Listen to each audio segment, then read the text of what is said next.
گزارے کیسے زندگی، آؤ علماء سے پوچھ لیں، آئے جو مشکل پیش کوئی، آؤ علماء سے پوچھ لیں۔ الحمدللہ رب العالمین والصلاة والسلام علی سید المرسلین، اما بعد فاعوذ باللہ من الشیطان الرجیم، بسم اللہ الرحمن الرحیم۔ الصلاة والسلام علیک یا رسول اللہ وعلی آلک واصحابک یا حبیب اللہ۔ الصلاة والسلام علیک یا نبی اللہ وعلی آلک واصحابک یا نور اللہ۔ میٹھے میٹھے اسلامی بھائیوں اور مدنی چینل کے ناظرین، سلسلہ دارالفتاح اہل سنت میں ایک بار آپ کو پھر مرحبا کہتے ہیں۔ فرمان مصطفیٰ صلی اللہ تعالی علیہ وسلم ہے، جس نے مجھ پر 10 مرتبہ صبح اور 10 مرتبہ شام درود پاک پڑھا، اسے قیامت کے دن میری شفاعت ملے گی۔ صلو علی الحبیب صلی اللہ تعالی علی محمد صلی اللہ علیہ وسلم۔ جی حضور کیا ارشاد فرمائیں گے مکروہات تنزیہہ کے حوالے سے؟ الحمدللہ رب العالمین والصلاة والسلام علی سید الانبیاء والمرسلین، اما بعد فاعوذ باللہ من الشیطان الرجیم، بسم اللہ الرحمن الرحیم۔ نماز کے اندر جو ممنوع چیزیں ہیں جی، ان کو شرعی اصطلاح میں مکروہ کہا جاتا ہے۔ ٹھیک۔ مکروہ کراہت سے بنا ہے۔ اب یہ کراہت 2 طرح کی ہوتی ہے، کراہت تحریمہ اور کراہت تنزیہیہ۔ ٹھیک ہے۔ تو کراہت تحریمہ جس کا ارتکاب کرنا گناہ ہے، یعنی صحیح۔ وہ ناپسندیدہ کام کہ جس کا ارتکاب کرنے والا گناہ گار ہوتا ہے، اس کو مکروہ تحریمی عمل کہا جاتا ہے۔ اور مکروہ تنزیہی اس عمل کو کہتے ہیں کہ ہے تو یہ بھی ناپسندیدہ عمل، ٹھیک۔ شریعت مطہرہ اس کو پسند نہیں کرتی کہ کوئی آدمی، کوئی مسلمان اس کا ارتکاب کرے۔ صحیح۔ اب نماز کے حوالے سے وہ اگر کام ایسا ہے کہ جس کو شریعت نے مکروہ تنزیہی قرار دیا ہے، تو اس کا مطلب ہے کہ نمازی کو اس کام سے بچنا ہے۔ صحیح۔ لیکن اگر کوئی اس کام کا ارتکاب کر لیتا ہے، منع کیا گیا ہے لیکن اس کام کا ارتکاب کر لیتا ہے، تو اس کو گناہ نہیں ملے گا۔ ٹھیک۔ ایسا آدمی گناہ گار نہیں ہوتا۔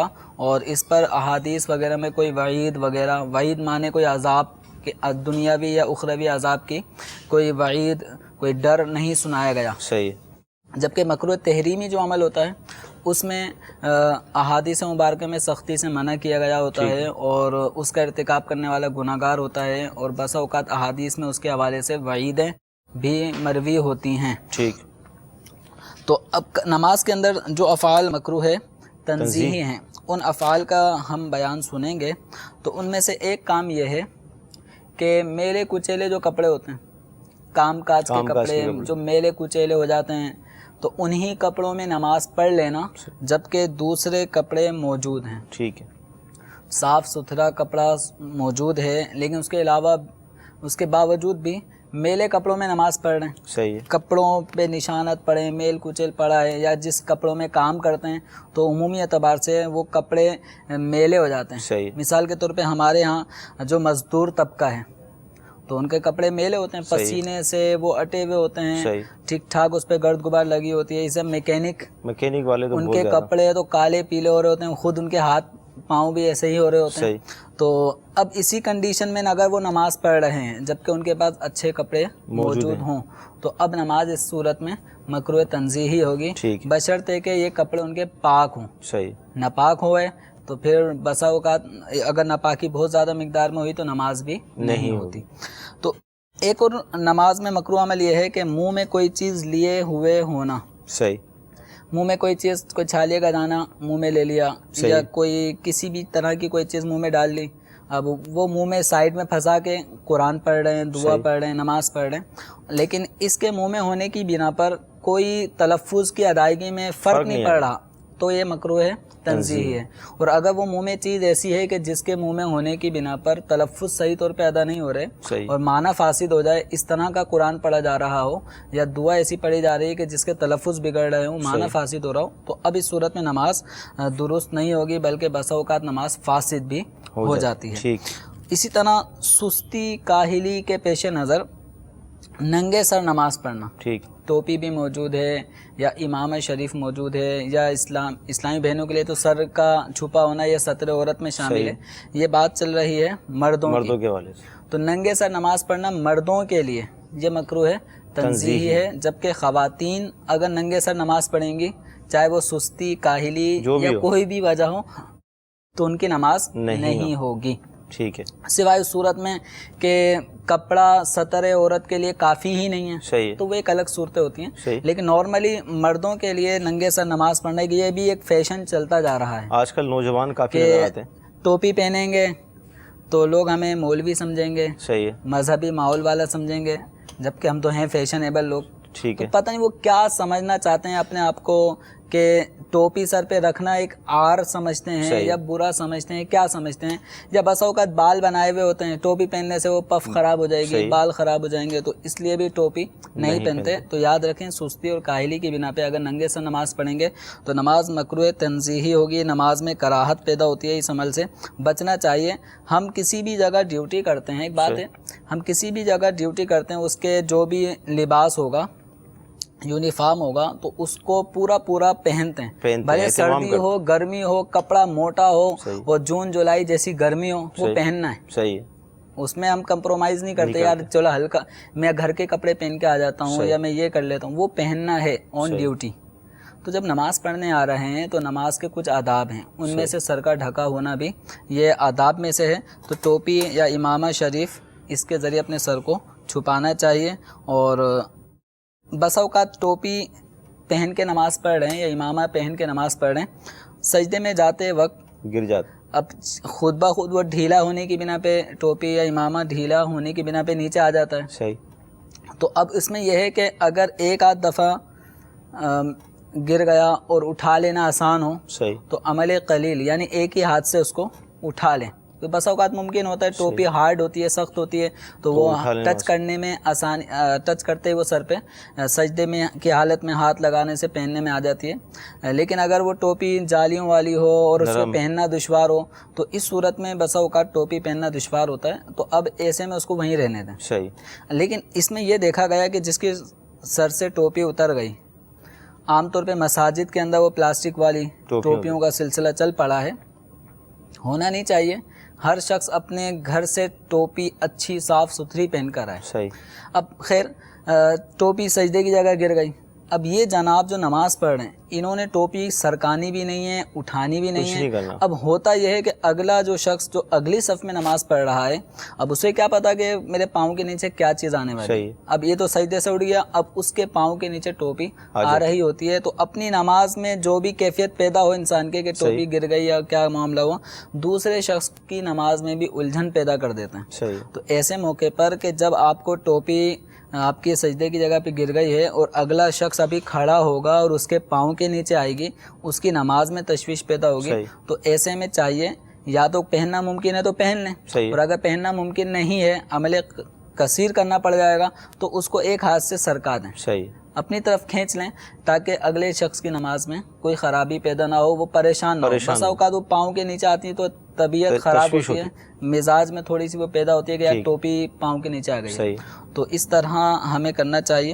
اور ننگے سر اگر کوئی نماز پڑھ رہا ہے تو بس اوقات یہ بھی دیکھا گیا ہے، ایک شخص ننگے سر نماز پڑھ رہا ہے تو کوئی آئے گا، ٹوپی مسجد کے جو باکس ہوتے ہیں جہاں ٹوپی رکھی ہے وہاں سے ٹوپی اٹھائے گا اور اس کے سر پہ رکھ دے گا، یا جو گری تھی وہی اٹھا کے یہ جو گر گئی تھی وہی اٹھا کے اس کے سر پہ رکھ دیتے ہیں. تو یاد رکھیں یہ ٹوپیاں پہنانے کا عمل صحیح نہیں ہے. تو اس سے کیا ہوتا ہے کہ اگلا شخص جو نمازی ہوتا ہے اس کی نماز میں تشویش آتی ہے. اب وہ ننگے سر پڑھ رہا تھا، آپ اس کے ٹوپی پہنائیں گے تو وہ ایک دم وہ گھبرا جائے گا. اسی طرح گر گئی پھر پہنائیں گے تو وہ تھوڑا سا اس کی توجہ بڑھ جائے گی. تو ٹوپی نہ پہنائیں. البتہ جس کی سجدے کی حالت میں ٹوپی گر گئی، عمل قلیل کے ذریعے اٹھانا ممکن ہو تو اٹھا لے، اور اگر اٹھانا ممکن نہ ہو، عمل کثیر کرنا پڑے گا تو نہ اٹھائے. اس کو اسی حالت میں پڑی رہنے دیں. ٹھیک ہے. اسی طرح نماز کے مکروہ تنزیہی عمل میں سے ایک عمل یہ ہے کہ رکوع اور سجدے کی تسبیحات بلا ضرورت 3 سے کم پڑھنا، 1 دفعہ پڑھنا یا 2 دفعہ پڑھنا، تو یہ مکروہ تنزیہی ہے۔ ٹھیک۔ البتہ بس اوقات بہت ضرورت پڑ جاتی ہے، ٹرین کا مسئلہ ہو گیا، ٹرین نکل نہ جائے، تو اس طرح کے مسائل میں اگر ایک تسبیح پڑھ لی، یا نماز کا وقت کم ہے، 3 تسبیح پڑھیں گے، وقت نکل جائے گا، تو ایک تسبیح یوں پڑھنے میں کوئی حرج نہیں ہے۔ ٹھیک۔ اسی طرح نماز میں پیشانی پر بس اوقات ہم سجدے میں جاتے ہیں تو کوئی خاک لگ جاتی ہے، کوئی گھاس یا کوئی تنکا یا اس طرح کی کوئی چیز ہماری پیشانی پہ لگ جاتی ہے، تو اس کو چھڑانا ٹھیک، یہ بھی مکروہ ہے۔ ہاں البتہ اگر وہ چیز ایسی لگی ہے کہ جس کے چہرے پر بار بار آنے کی بنا پر تشویش ہو رہی ہے، نماز پڑھنے والے کو اس کو پیشانی پہ لگا ہونا یہ عجیب سا لگ رہا ہے، خیال بٹ رہا ہے، تو اب اس کو ہٹانے میں کوئی حرج نہیں ہے۔ اسی طرح سجدے میں جب جائیں گے تو سجدے میں انگلیاں یہ قبلے کی جانب ہونی چاہیے، ہاتھوں کی انگلیاں یہ بھی قبلے کی جانب ہونی چاہیے، اور جب ہم سجدہ کر رہے ہیں تو پاؤں کی انگلیاں بھی موڑ کر قبلے کی جانب ہونی چاہیے۔ ان انگلیوں کا رخ قبلے سے پھیر دینا، اگر انگلیاں سجدے کے اندر ایسی ہونی چاہیے ہاتھوں کی، اب اس طرح سے اگر وہ کریں گے تو یہ دائیں بائیں انگلیاں پھیرنے سے بھی کراہت تنزیہی پیدا ہوتی ہے نماز کے اندر۔ اسی طریقے سے مرد اگر نماز پڑھ رہا ہے تو نماز میں اس کا اس طرح سمٹ کے سجدہ کرنا کہ اس کا پیٹ اس کی رانوں پر لگ رہا ہو، چپکا ہوا ہو، تو اس صورت میں بھی کراہت تنزیہی پیدا ہوتی ہے۔ کسی نے کوئی گفتگو کی، ہاں بھائی کام پہ آ رہے ہیں آپ نہیں آ رہے، یہ نماز پڑھ رہا ہے، نماز پڑھتے پڑھتے اشارہ کر رہا ہے آ رہا ہوں، یا کسی نے کہا کہ آپ آ رہے ہو نا، یا میں جاؤں، تو نماز پڑھتے پڑھتے کہا یعنی تم جاؤ۔ صحیح۔ تو کوئی بھی ہاتھ سے اشارہ کرنا یا سر سے اشارہ کرنا نماز کی حالت میں کسی چیز کا جواب دینا، کسی نے سلام کیا تو سر ہلا کے گویا جواب دینے کا اشارہ کہ ہاں میں تمہارا سلام سن چکا ہوں، وہ یہ سر ہلا کے جواب دے رہا ہے، تو نماز پڑھتے ہوئے اس طرح کرنا بھی مکروہ تنزیہی ہے۔ البتہ زبان سے اگر جواب سلام ادا ہو گیا، کسی نے سلام کیا اور جواب کہ وعلیکم السلام، پھر اپنا پڑھنا شروع کر دیا تو نماز ٹوٹ جائے گی۔ ٹھیک۔ تو اس سے مدنی چینل کے ناظرین، نماز کے مکروہات تنزیہہ پر ہماری گفتگو چل رہی ہے اور بہت اہم باتیں ہم سن رہے ہیں۔ اگرچہ نماز ہو جائے گی لیکن نماز کے اندر کراہیت پیدا ہو جاتی ہے، ناپسندیدہ یہ اعمال ہیں جو بیان کیے جا رہے ہیں۔ آئیے اچھی اچھی نیتوں کے ساتھ آپ کی کالز کو بھی ہم شامل سلسلہ کرتے ہیں۔ میرا آپ سے یہ سوال ہے کہ میں جب غسل کرتا ہوں نا تو مجھے بڑا ٹائم لگ جاتا ہے وہاں پہ، یعنی کہ میں بار بار یہی سمجھتا ہوں کہ میرا غسل نہیں ہوا، تو میں بڑا پریشان ہوں، مجھے اس سلسلے میں بتائیں کہ میں کیا کروں۔ انشاءاللہ عرض کرتے ہیں آج آپ کی پریشانی کو حل کریں گے۔ جی اگلی کال۔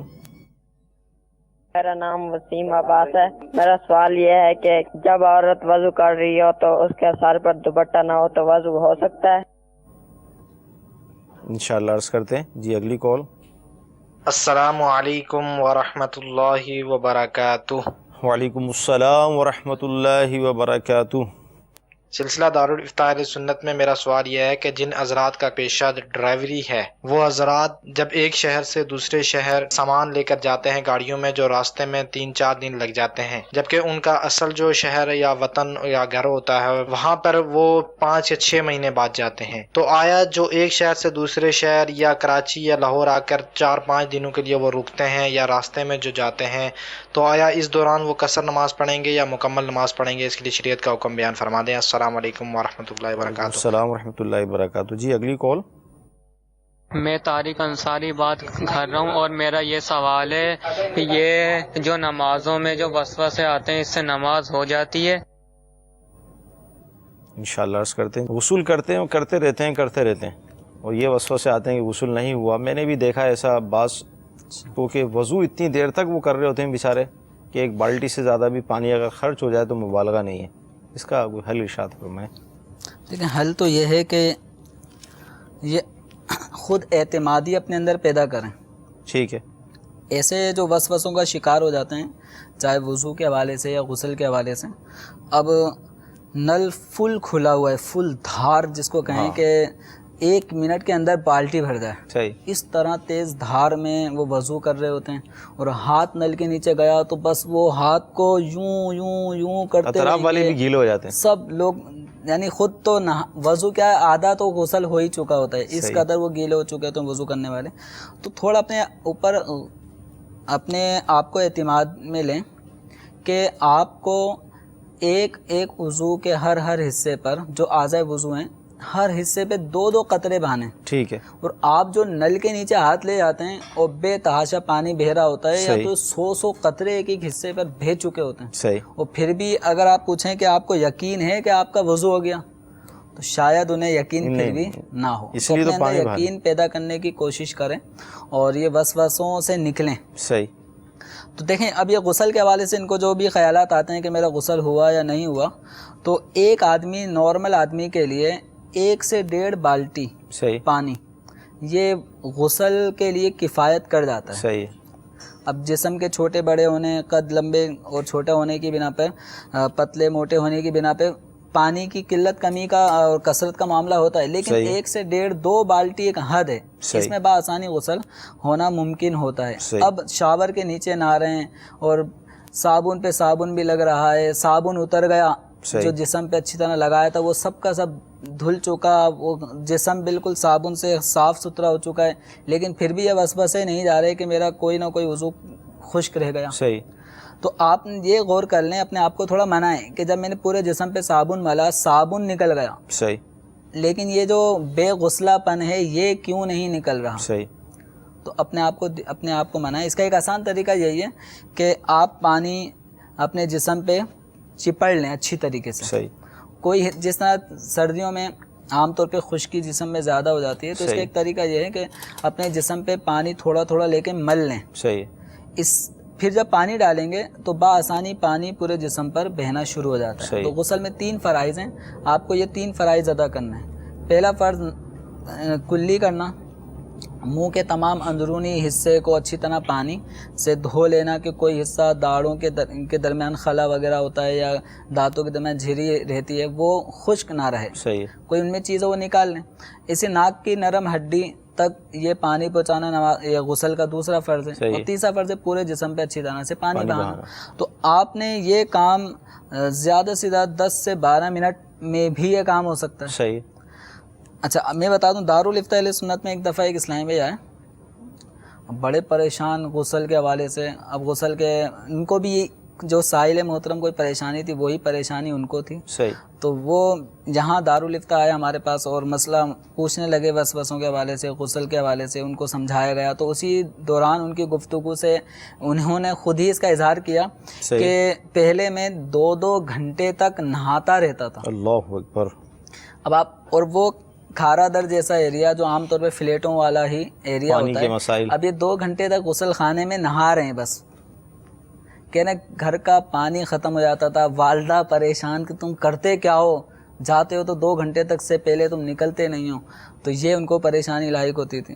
پھر کہنے لگا اب میں نے آدھے گھنٹے تک کر دیا، نہیں اب میں نے کافی کنٹرول کر چکا ہوں، 2 گھنٹے سے آدھے گھنٹے پہ آ چکا ہوں. تو میں نے پھر ان کو سمجھایا کہ بھائی آدھا گھنٹہ ہی بہت ہے، آدھے گھنٹے میں بھی ٹنکیاں بھر جاتی ہیں اور اس طرح آپ نہائیں گے آدھے گھنٹے میں ٹنکیاں اس میں بھی خالی ہوتی ہیں. تو آپ بمشکل یہ طریقہ اختیار کریں، اس میں 5, 7, 8, 10 منٹ کے اندر آپ کا بہترین طریقے سے غسل ہو جائے گا.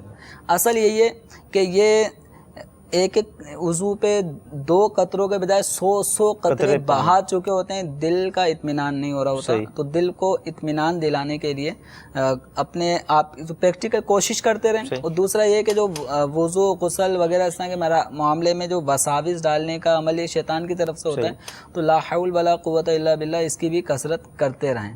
تو انشاءاللہ ذوالجلال وسوسوں کی کاٹ ہو جائے گی. اور دوسرا سوال، اسلامی بہنوں کا وضو کرتے وقت سر پہ دوپٹہ نہ ہونا، اس سے یہ نہیں ہوتا کہ وضو نہیں ہوگا، وضو ہو جائے گا. وضو کے جو 4 فرائض ہیں اگر وہ ادا کر لیے جائیں تو وضو ہو جاتا ہے. اب اس کو دوسرے معنوں میں یہ کہہ لیں کہ اسلامی بہنوں کا سر ننگا کر لینا اس سے وضو نہیں ٹوٹتا. صحیح ہے. یہ الگ بات ہے کہ غیر محرم کے سامنے جب وضو کیا جائے تو اولاً تو احتیاط کرنی چاہیے ان کے سامنے وضو کرنے میں، اور اگر کبھی ضرورت پڑ گئی تو اس انداز میں وضو کریں کہ اعضاء جو کوہنیاں ہیں یا کلائیاں ہیں یا چہرہ یا بال یہ غیر محرم کے سامنے ظاہر نہ ہوں. اس احتیاط کے ساتھ یہ وضو کریں. ٹھیک. اچھا، جن حضرات کا پیشہ ڈرائیور ہیں جو مختلف شہروں میں سفر کرتے ہیں، باب المدینہ کراچی سے سامان لوڈ ہوتا ہے، پشاور تک جا رہا ہے، لاہور تک جا رہا ہے، تو وہ اب مسافر ہوں گے، کیا ہوں گے، نمازیں جو آئیں گی؟ مثال کے طور پہ اب ان کے جو سوال میں ہم ایک شہر فرض کر لیتے ہیں. ٹھیک ہے. کہ ایک شخص کا جو وطن اصلی ہے وہ باب المدینہ کراچی ہے. ٹھیک ہے. کراچی کا وہ رہائشی ہے اور ڈرائیور لائن میں اس کا پیشہ اس کا تعلق رکھتا ہے.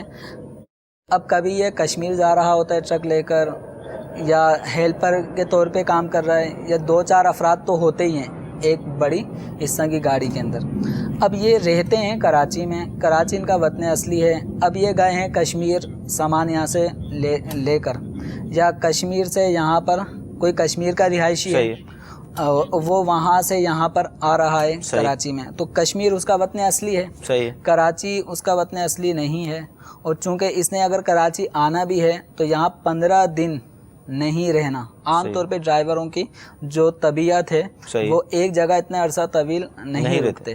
تو اگر کوئی 15 دن سے کم کی نیت لے کر، جیسے کشمیر کا رہائشی ڈرائیور کراچی آتا ہے، 2-1 دن یہاں رک کر پھر یہ اس کو یہاں سے کوئی مال ملتا ہے یہ لے آنے حیدرآباد، تو حیدرآباد چلے آتا ہے، 1-2 دن وہاں رکا، پھر وہاں سے لاہور چلا گیا. تو اس طرح وہ گھومتا پھرتا رہتا ہے. اور کسی بھی شہر میں اس کا 15 دن رکنے کا کوئی قیام، کوئی نیت نہیں ہے. تو ایسی صورت میں وہ دوران ڈرائیونگ بھی، جیسے کشمیر سے جب نکلا، حدود کشمیر سے جب نکلا تو اب یہ مسافر ہو گیا، چونکہ وہاں سے کراچی آ رہا ہے، یہ مسافر ہو گیا. اب کراچی آنے تک 2 دن 1 دن جتنے بھی اس کو لگیں گے، اس دوران جو بھی 4 رکعت والی نماز ظہر عصر عشاء آئیں گی تو ان میں یہ قصر کرے گا. کراچی پہنچ گیا تو کراچی میں بھی اس کو چونکہ 15 دن تو نہیں رہنے، تو اس لیے یہاں پہ بھی قصر کرے گا. پھر اس سے حیدرآباد چلا گیا، یہاں پہ بھی 1-2 دن رہنے تو حیدرآباد میں بھی قصر کرے گا. یہ اگر یوں پاکستان گھومتا پھرتا رہے، مختلف شہروں میں جاتا ہے، کبھی نواب شاہ جاتا ہے تو کبھی اسلام آباد، کبھی فیصل آباد، کبھی ملتان، کبھی لاہور، اور یہ 5-6 مہینے بعد پھر کشمیر اپنے گھر پہ پہنچتا ہے. تو جب یہ کشمیر پہنچ رہا ہوگا، اب چونکہ مثال کے طور پہ آخری شہر اس کو اگر ملتان پڑتا ہے تو ملتان سے کشمیر اگر یہ جا رہا ہے تو اب یہ دوران سفر بھی کشمیر میں داخل ہونے سے پہلے تک یہ قصر ہی کرے گا. ہاں جیسے ہی کشمیر میں داخل ہو گیا تو اب اس کا قصر کا حکم ختم. اب چونکہ اپنے وطن اصلی میں آ گیا، اس کو پوری نمازیں اب پڑھنی ہوں گی. وطن اصلی میں بھلے وہ 1 دن کے لیے آیا ہو، بھلے وہ 1 مہینے کے لیے آیا ہو، تو کوئی بھی شخص اپنے وطن اصلی میں 1 گھنٹے کے لیے بھی اگر آتا ہے اور اس 1 گھنٹے میں عصر کی نماز اس کو ملتی ہے تو اس کو پوری پڑھنی ہوں گی. اب اس کے بعد اگرچہ اس نے کسی اور شہر کی طرف سفر کرنا ہو تو اپنے شہر میں پوری پڑھے گا، اور دوسرا شہر جو اپنے شہر سے 92 کلومیٹر کی مسافت پر دور ہے تو اگر وہاں جانے کے ارادے سے نکلا اور 15 دن سے کم وہاں رکنے کی نیت ہے تو اس صورت میں نماز قصر کرے گا. ٹھیک ہے. اچھا، یہ بھی اسی طرح کا سوال تھا کہ نماز میں وسوسے آتے ہیں، نماز ہوئی نہیں ہوئی، اس حوالے سے کیا فرمائیں؟ اب دیکھیں، اس میں بھی وسوسوں کو دور کریں. نماز پڑھنے کے بعد اعوذ باللہ یہ 3 مرتبہ پڑھنے کے بعد الٹے کندھے کی طرف تھو کر دیں، تو اس سے بھی نماز میں جو وسوسے ڈالنے والا جو عمل شیطان کی طرف سے ہو رہا ہوتا ہے اس سے نجات ملتی ہے، وسوسوں کی کاٹ ہوتی ہے. تو نماز میں جو پڑھا جا رہا ہے نا، ایک طریقہ یہ ہے وسوسوں سے بچنے کے لیے کہ جو نماز میں انسان پڑھ رہا ہے، سورہ فاتحہ، دعائیں، درود شریف، التحیات، ان کے معانی پر غور کریں. اور یہ چونکہ نمازی اللہ تعالیٰ سے گویا کلام کر رہا ہوتا ہے، مناجات کر رہا ہوتا ہے، اس تصور کو پیدا کرنے کی کوشش کریں، انشاءاللہ وسوسوں سے نجات ملے گی. ٹھیک. وسوسے اور ان کا علاج، امیر اہل سنت کا ایک رسالہ ہے، اسے حاصل کر لیں انشاءاللہ عز و جل، کافی حد تک وسوسوں سے مطلب جان ہماری چھوٹ جائے گی انشاءاللہ. مکروہات تنزیہہ پہ کلام چل رہا تھا ہمارا، آگے کیا ارشاد فرمائیں گے؟ نماز کے مکروہات تنزیہی یعنی ممنوع افعال، جو نمازی کو ایسے افعال نہیں کرنے چاہیے، ان میں سے ایک یہ ہے کہ 2 زانو جس طرح بیٹھتے ہیں نماز میں اتحیات کی حالت میں، اس طرح بیٹھنا اس کے لیے ممکن ہے، لیکن پھر بھی بلا عذر، کوئی تکلیف نہیں ہے اس طرح بیٹھنے میں، پھر بھی بلا عذر چوکڑی مار کے بیٹھنا، جس کو آلتی پالتی مار کے بیٹھنا کہتے ہیں، 4 زانو بھی اس کو کہا جاتا ہے، تو اس طرح 4 زانو نماز کی حالت میں بیٹھنا بلا عذر، یہ مکروہ ہے تنزیہی ہے. تو اگر کوئی مثال کے طور پہ کھڑے ہو کر نماز پڑھنا کسی کے لیے دشوار ہو اور وہ بیٹھ کے نماز اگر وہ پڑھ رہا ہے تو کوشش کرے 2 زانو بیٹھ کر نماز پڑھے. ہاں اگر 2 زانو بیٹھنا بھی اس کے لیے مشکل ہو رہا ہو، جیسے گھٹنوں میں ہی کوئی زخم ہے اور گھٹنے زمین پہ نہیں لگا سکتا، تو اب 4 زانو بیٹھنے میں اس کے لیے کوئی حرج نہیں ہوگا. اس سے مکروہ تنزیہ افعال میں سے ایک یہ ہے انگڑائی لینا. نماز پڑھتے پڑھتے جو انگڑائی لینے کا فعل ہے وہ کرنا، ارادتاً کھانسنا، کھنکھارنا، یوں کرنا، تو یہ کھنکار کہا جاتا ہے. تو اس طرح مکروہ تنزیہی عمل ہے. ہاں اگر ایسا ہے کہ پڑھتے پڑھتے گلا بیٹھا جا رہا ہے، اس بیٹھے گلے کو سیٹ کرنے کے لیے اگر یہ کھنکارتا ہے کھانستا ہے تو اس میں کوئی حرج نہیں. ٹھیک ہے. سجدے میں جاتے ہوئے گھٹنے سے پہلے بلا عذر ہاتھ زمین پہ رکھ دینا. بس ہوگا ایک تعداد لوگوں کی ہے کہ وہ سجدے میں جا رہے ہوتے ہیں، پہلے ہاتھ رکھتے ہیں پھر گھٹنے رکھتے ہیں. تو یہ ترتیب خراب ہو جائے. یہ ترتیب جو ہے وہ یہ ہے کہ پہلے گھٹنے لگیں گے پھر ہاتھ. ٹھیک ہے. تو خلاف ترتیب پہلے ہاتھ لگاتے ہیں پھر گھٹنے لگاتے ہیں. تو اگر کوئی عذر ہے جیسے بڑھاپا کہ بڑھاپے میں ضعف کی بنا پر کمزوری کی وجہ سے وہ گھٹنے زمین پہ رکھ نہیں سکتا، گرنے کا ڈر ہے، تو وہ پہلے ہاتھ رکھ لیتا ہے پھر گھٹنے رکھتا ہے. تو اس میں کوئی حرج نہیں ہے. تو بلا عذر اس طرح کرنا یہ مکروہ ہے.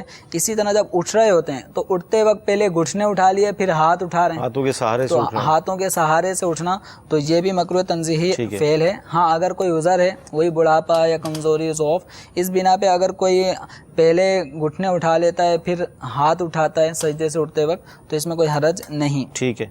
اسی طرح رکوع کے اندر سر کو پیٹھ سے اونچا نیچا کرنا. صحیح. سر اور کمر ایک لیول میں ہونی چاہیے. سر کو اٹھا لینا رکوع میں کمر سے اونچا کر لینا یا بہت زیادہ جھکا لینا تو یہ مکروہ تنزیہی فعل ہے. اسی طرح نماز کے اندر ثنا، تعوذ، تسمیہ اور آمین، یہ ان کو آہستہ کہنا سنت ہے. ٹھیک ہے.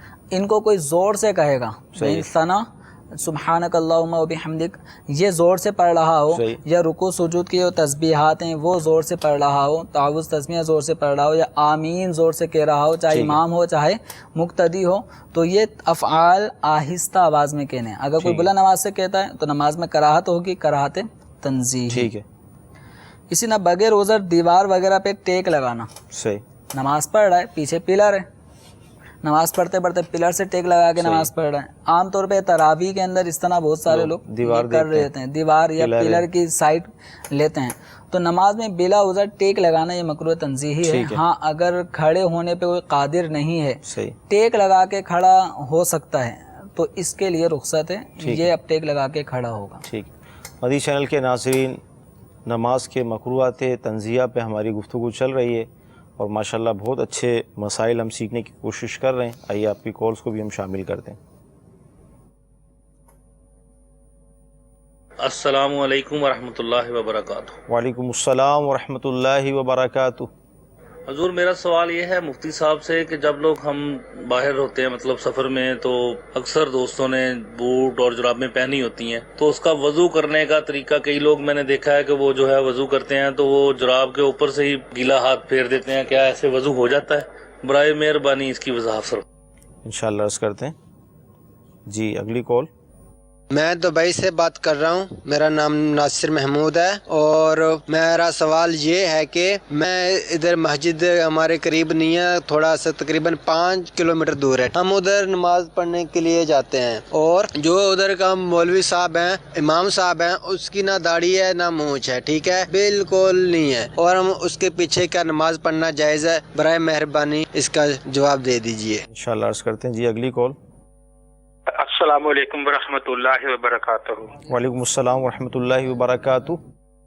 حضور میں جاننا چاہتا ہوں کہ جو ہم لوگ نماز کے دوران ہاف سلیو شرٹ پہن کے نماز پڑھتے ہیں اس کے بارے میں کیا حکم ہے؟ یہ برائے مہربانی فرما دیجیے. اور مکروہ تنزینہ جو بھی بتا رہے ہیں مکروہ تنزینہ، اس کا ایکچوئل مطلب کیا ہے یہ بھی آپ پلیز آپ اگر بتا دیں تو مہربانی. انشاءاللہ. جی اگلی کال. میرا سوال یہ ہے کہ جو زکوٰۃ کی رقم ہے کیا یہ مسجد کو دی جا سکتی ہے؟ جی عرض کرتے ہیں انشاءاللہ. جی اگلی کال. میرا نام سید محمد احمد گیلانی ہے. سر وہ نا میرا یہ مسئلہ ہے کہ میں نے اپنی داڑھی رکھی ہے خط طور پہ. اب میں نے یہ جاننا کہ خط رکھنا جائز ہے یا نہیں. کچھ لوگ کہتے ہیں جائز ہے، کچھ لوگ کہتے ہیں داڑھی نیچے سے ہڈی تک ہونی چاہیے. تو میں اس مسئلہ پہ پوچھنا چاہتا ہوں کہ جائز ہے یا نہیں ہے. انشاءاللہ عرض کرتے ہیں. اکثر دوستوں کا سفر رہتا ہے آپس میں تو جراب بوٹ پہنے ہوتے ہیں، یعنی ہم نے موضوع پر مسح کے حوالے سے بھی سلسلہ کیا تھا تو اسی حوالے سے پوچھ رہے ہیں. یہ دیکھیں یہاں پہ موزے ایک تو جو سوکس کہلاتے ہیں جی کپڑوں کے جو اون کے کپڑوں کے، عام طور پہ وہ کپڑا انتہائی باریک ہوتا ہے کہ اگر اس میں پانی کے 2 قطرے بھی ڈالیں نا تو ہماری کھال گیلی ہو جائے گی، صحیح پتہ چل جاتا ہے کہ پانی لگا ہے، موزے گیلے ہو گئے. تو اس طرح کے جرابوں پر، اس طرح کے موزوں پر، سوکس پر مسح کافی نہیں ہے. یعنی جب وضو کرنے کا موقع ہوگا اور پاؤں دھونے کی جگہ اس جرابوں پہ مسح کر لینا کافی نہیں، ان کو اتار کے پاؤں دھونا ہی پڑے گا. موزوں پہ مسح کرنے کا الگ اس کے شرائط ہیں، ان میں سے کہ وہ چمڑے کا موزہ ہو، یا چمڑے کا نہیں تو کسی موٹے کپڑے کا ہو، ایسا موٹا کپڑا کہ اس کے اوپر پانی اگر ڈالا جائے یا قطرے گرائے جائیں تو وہ کھال تک سرایت نہ کرے. ٹھیک ہے. پھر اس کا تلا چمڑے کا ہو جس کو پہن کر چلنا آسانی ہو. تو انشاءاللہ سودل یہ اگر بہار شریعت میں موزوں پر مسح کرنے کا طریقہ پڑھ لیں گے، اس میں شرائط بھی ان کو تفصیلاً معلوم ہو جائیں گے، تو وہاں ان کو احکام تفصیلی شرائط کے ساتھ پتہ چلیں گے. لیکن اتنا یہ ہے کہ جو ان کے دوست وغیرہ جو مسح کر رہے ہیں وہ ظاہر یہ ہے کہ جو اون کے کپڑے ہیں اگر ان کو مسح میں استعمال کر رہے ہیں، انہی کے اوپر ہاتھ پھیر لیتے ہیں تو مسح نہیں ہوگا، وضو نہیں ہوگا. ٹھیک. مدنی چینل کے ناظرین، اس پر پورا ایک سلسلہ ہم نے کیا تھا دعوت اسلامی کی ویب سائٹ پر جا کر، آپ اگر اس کو دیکھیں گے، تلاش کریں گے تو انشاءاللہ آپ کو مل جائے گا. اس کے کافی احکام ہیں، مسائل ہیں. اس سوال کے جواب میں ہم وہ تفصیلی گفتگو نہیں کر پائیں گے. اچھا، امام صاحب ہیں، ان کی داڑھی نہیں ہے، نماز پڑھنا کیسا ان کے پیچھے؟ داڑھی نہ ہونا یعنی کلین شیو ہیں، شیو کرتے ہیں، یا داڑھی مونچھ آئی ہی نہیں ہے. اب انہوں نے سوال میں تو یہ کہا ہے کہ نہ داڑھی نہ مونچھیں، نہ داڑھی نہ مونچھیں. تو ایک تو صورت یہ ہو سکتی ہے، بسا اوقات ہمارے علاقوں میں بھی ایسے افراد ہوتے ہیں کہ داڑھی کے بال بھی نہیں آئے، مونچھیں بھی ان کی نہیں ہیں، اور عمر 50 سال بھی ہوتی ہے. صحیح. ایسے لوگ تو ایسے لوگ شاذ و نادر ہیں. لیکن اگر ایسا ہو کہ داڑھی مجھے قدرتی طور پہ نہیں ہے اور امامت کی شرائط بقیہ سب پائی جا رہی ہیں تو نماز پڑھنے میں کوئی حرج نہیں ہے. ہاں اگر وہ کلین شیو رہتا ہے، داڑھی مونڈتا ہے، مونچھیں بھی صاف کر لیتا ہے تو مونچھوں کا مونڈنا یہ گناہ نہیں ہے. صحیح ہے. لیکن داڑھی کو مونڈنا یہ گناہ ہے. صحیح ہے. اور یہ گناہ ایسا ہے اعلانیہ، گویا سب کو بتا رہا ہوتا ہے کہ میں یہ گناہ کرتا ہوں. تو یہ فسق اعلانی ہے. اور جو فسق اعلانیہ ہو تو ایسے امام کے پیچھے نماز پڑھنا مکروہ ہے، تحریمی ہے، گناہ ہے. ایسے کوئی امام بنانا گناہ ہے. جو نماز جس کے پیچھے پڑھی ہے اس نماز کو دہرانا بھی ان پر واجب ہوگا. ٹھیک ہے. ہاف شرٹ پہن کر نماز پڑھنا کیسا، اور مکروہ تنزیہ جو آپ نے بیان کیا یہ کیا ہے، تھوڑا سا اس کی وضاحت چاہ رہے ہیں. اس میں یہ ہے کہ جس کے پاس اگر پوری آستین والی شرٹ موجود ہے یا قمیص موجود ہے تو اب اس کا آدھی آستین والی شرٹ میں نماز پڑھنا مکروہ تنزیہی ہے، یعنی کراہت ہے. تنزیہی کا مطلب ہلکے درجے کی جو کراہت ہوتی ہے. تنزیہی یعنی کسی کام سے بچنا. صحیح. تو یہ کراہت ایسی ہے جس سے بچنا چاہیے. صحیح. اور یہ تنزینہ یا اس طرح کے الفاظ انہوں نے کہے تھے تو اصل اس کا لفظ ہے کراہت تنزیہی، آخر میں ہا آ رہا ہے. تو یہ مکروہ تنزیہی عمل ہے کب؟ جبکہ اور کپڑا موجود ہے، قمیص موجود ہے پوری آستین والی، پھر بھی ہاف آستین کی قمیص میں یا شرٹ میں، ٹی شرٹ میں نماز پڑھنا مکروہ تنزیہی ہے. ہاں اگر اور کوئی شرٹ نہیں ہے آستین والی، فل آستین والی، یا سفر میں یا اس طرح نماز پڑھ رہے ہیں تو اب کراہت تنزیہی نہیں ہوگی. زکوٰۃ مسجد میں دے سکتے ہیں؟ زکوٰۃ کی رقم ڈائریکٹلی مسجد میں صرف نہیں کر سکتے، کیونکہ زکوٰۃ کی ادائیگی کے لیے مالک بنانا، فقیر شرعی کو مالک بنانا ضروری ہے. اور مسجد میں کوئی چیز لا کے لگا دینا، اس سے مسجد مالک نہیں بنتی. تو کسی شخص کو، کسی مسلمان کو جو مستحق زکوٰۃ ہو اس کو مالک بنانا ضروری ہے. ہاں اس میں یہ کر سکتے ہیں کہ اگر آپ کسی مستحق زکوٰۃ کو اپنی زکوٰۃ کی رقم دیتے ہیں اور دینے کے بعد، اس کے قبضے میں دینے کے بعد اب آپ اس کو کہتے ہیں کہ اگر آپ چاہیں تو مسجد میں فلاں فلاں کام میں حصہ لے سکتے ہیں، تو اگر وہ مستحق زکوٰۃ سمجھتا ہے، ذہن بنتا ہے تو وہ مسجد میں صرف کر دیں. اس سے یہ ہوگا آپ کی زکوٰۃ بھی ادا ہو جائے گی، اور آپ نے جو اس کو ترغیب دلائی مسجد میں خرچ کرنے کی تو اس پر بھی آپ کو ثواب ملے گا. وہ خرچ کرے گا مسجد میں تو اس کو راہ خدا میں خرچ کرنے کا ثواب، آپ کو ترغیب دلانے کا ثواب ملے گا. تو اس طرح ہو سکتا ہے. اس کو شرعی طور سے زکوٰۃ کا حیلہ بھی کہا جاتا ہے تو ہیلے کیے بغیر ڈائریکٹلی زکوٰۃ کی رقم سے کوئی سامان خریدا اور مسجد میں لا کر رکھ دیا, صحیح, پنکھے لگا دیے, نلکے لگوا دیے, ایئر کنڈیشن لگوا دیا یا پانی ٹھنڈا کرنے کی مشین لگا دی, تو اس طرح کی چیزوں میں زکوٰۃ کی رقم ڈائریکٹ خرچ کرنے سے زکوٰۃ ادا نہیں ہوتی. یہ فقیر شرعی کو رقم دیتے اپنی زکوٰۃ کی, پھر وہ اگر چاہے تو ان امور میں صرف کرے تو دونوں کو ثواب ملے گا. ٹھیک ہے. داڑھی کا خط بنانا کیسا, اور لمبائی داڑھی کی کتنی ہونی چاہیے؟ داڑھی کے بالوں کی لمبائی تو زیادہ سے زیادہ مطلب کم سے کم اتنی رکھنا واجب ہے جس کو ایک مٹھی کہتے ہیں, کہ اگر داڑھی ہاتھ پھیلائیں تو ایک یعنی 4 انگل یا ایک مٹھی جس کو کہتے ہیں, تو اتنی داڑھی رکھنا واجب ہے کہ مٹھی تک ہو. ٹھیک ہے. اس سے جو زائد بال ہوتے ہیں تو ان کو کاٹ سکتے ہیں. صحیح. اور بہت زیادہ لمبی رکھنا کہ کوئی حد ہی نہیں ہے, صحیح ہے, تو یہ عجیب و غریب قسم کی جو داڑیاں رکھتے ہیں لوگ, یہ غلط ہے. صحیح, سنت یہ نہیں ہے. ٹھیک ہے. نبی کریم صلی اللہ تعالیٰ علیہ وآلہ وسلم بھی جب مٹھی کے برابر داڑھی کے بال ہو جاتے تو حضرت عبداللہ بن عمر رضی اللہ تعالیٰ عنہ اور دیگر صحابہ کا بھی اپنا عمل یہ ہے اور حضور کا اپنا عمل بھی یہ ہے کہ جب مٹھی تک بال ہو جاتے تو ان کو زائد بالوں کو ترشواتے. اور حضرت عبداللہ بن عمر رضی اللہ تعالیٰ عنہ کا معاملہ یہ ہوتا تھا کہ اگر کوئی بہت زیادہ لمبی داڑھی والا شخص نظر آتا تو اس کے اضافی بال وہ خود ہی کاٹ دیا کرتے تھے. تو بہرحال یہ لمبائی کی حد ہو گئی. اور یہ داڑھی کس جگہ پر ہوتی ہے؟ صحیح. تو عام طور پہ ایک کن پٹی, صحیح, کان کے ساتھ ہی اگر تھوڑا ہم ہاتھ لگائیں گے تو ایک ابھری ہوئی ہڈی ہوتی ہے, اس طرف ایک ابھری ہوئی ہڈی ہوتی ہے, تو اس ہڈی پر بال جو نکلنا شروع ہوئے یہ سب داڑھی میں ہے. صحیح. اور عام طور پہ جو ایک خط بن جاتا ہے قدرتی طور پہ, صحیح, تو وہ یہ بال یوں آ رہے ہوتے ہیں نچلے ہونٹ تک. ٹھیک ہے. اور یہ جو جبڑا ہے, ہڈی, اس جبڑے پر جو بال ہیں یہ سب داڑھی میں شامل ہیں. یہ جو بال ہیں گلے والے, گلے کا حصہ اور یہ بال تھوڑی کے نیچے اور اس ہڈی کے درمیان جو ایک نرم حصہ گلے کا آتا ہے, صحیح, جس میں انسان کا جو گلا نرخرا وغیرہ محسوس ہوتا ہے, صحیح, تو یہ حصہ یہ بال داڑھی میں شامل نہیں ہے. چونکہ داڑھی وہ ہڈی جو نا لوحا لحیہ, اس ہڈی جو جبڑے کی ہڈی ہے اس پر جو بال اگے ہوئے ہیں یہ داڑھی میں شامل ہیں. جو بس اوقات بہت زیادہ بال لوگوں کے یہاں تک آنکھوں کے قریب تک آ جاتے ہیں, رخسار گالوں پہ آ جاتے ہیں, تو ان کو صاف کیا جا سکتا ہے, لیکن اتنا صاف نہیں کہ بالکل ہی جبڑے تک کے جو بال ہیں جبڑے پر اس ہڈی پر وہ بھی صاف کر لیتے ہیں بہت سے لوگ. تو ایسا نہیں ہونا چاہیے. تو رخسار پر جو بال آنکھوں کے قریب ہیں اور پورا گال اس کی وجہ سے چھپ رہا ہے تو ان کو وہ صاف کر سکتے ہیں, جس کو عام طور پہ خط بنانا بھی کہتے ہیں. لیکن خط بنانے کے دوران بسا اوقات جو اس فیلڈ کے لوگ ہیں صحیح, وہ داڑھی آپ کی مٹھی سے بھی کم کر دیتے ہیں اور آپ اس پہ رکھ دیتے ہیں. بالکل پتہ نہیں ہوتا کہ یار وہ نائی نے ایسا کر دیا اور اس نے ایسا کر دیا, تو یہ قصور اس کا نہیں آپ کا ہے. ٹھیک ہے.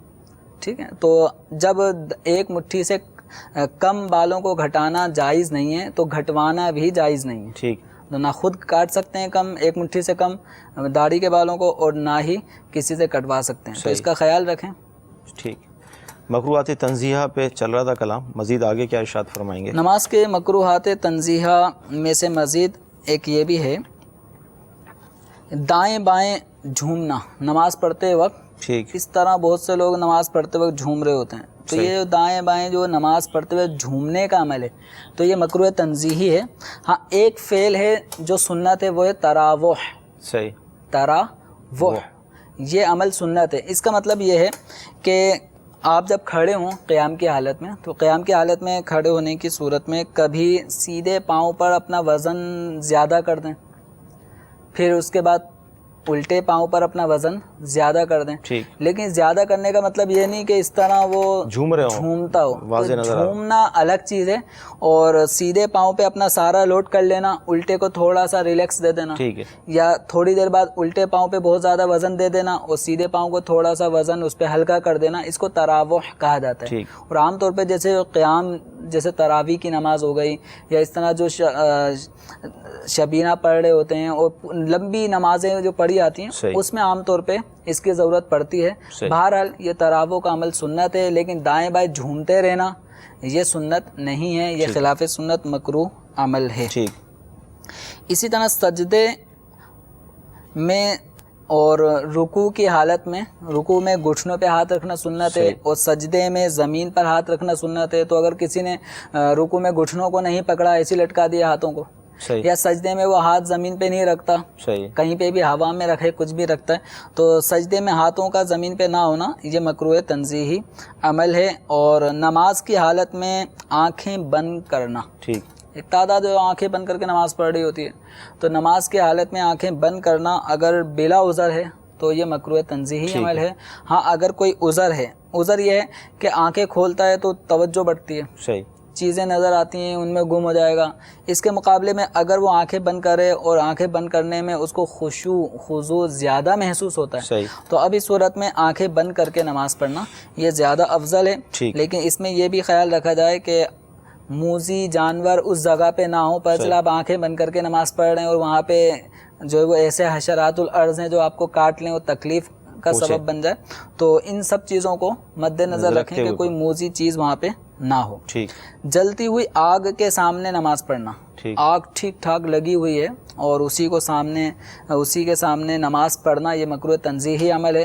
ہاں اگر اندھیرا ہے، اندھیرے کو دور کرنے کے لیے کوئی چراغ جلا لیا یا موم بتی جلا لی، تو اس طرح چراغ یا شمع موم بتی جلا کر نماز پڑھنے میں کراہت نہیں ہوگی. بہت زیادہ جو آگ لگی ہو، آگ بھڑک رہی ہو ٹھیک ٹھاک، تو اس کے سامنے نماز پڑھنا مکروہ تنزیہی عمل ہے.